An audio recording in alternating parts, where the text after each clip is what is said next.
రంగారెడ్డి జిల్లా అబ్దుల్లాపూర్ మెట్లో దొంగలు రెచ్చిపోయారు. రాత్రి ఇంట్లో నిద్రిస్తున్న మహిళ మెడలోని బంగారం ఎత్తుకెళ్లారు. ఎండ వేడిమికి ఇంటి డోర్ను తెరిచి పడుకున్నారు బాధితురాలు. విషయం గమనించిన దొంగలు ఆమె మెడలోనే 4 తులాల బంగారు పుస్తలతాడు లాక్కొని పరారయ్యారు.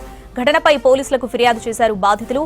గ్రామంలో పోలీస్ పెట్రోలింగ్ సరిగ్గా లేదని, పర్యవేక్షణ నిఘా లేకపోవడంతోనే చోరీలు జరుగుతున్నాయని చెప్పారు స్థానికులు.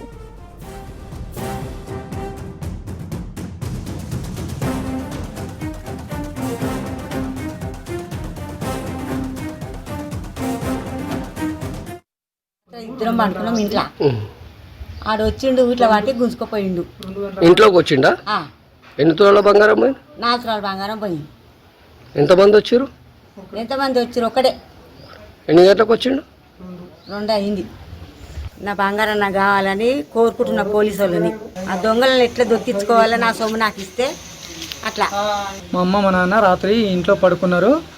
మధ్యరాత్రి 2 గంటల సమయంలో ఒక అతను వచ్చేసి అమ్మ మెడలోంచి చైన్ లాగి తీసుకువెళ్ళడం జరిగింది. అమ్మ లాక్కోవడానికి ప్రయత్నించినా కానీ అతను అందకుండా తీసుకొని వెళ్ళిపోవడం జరిగింది.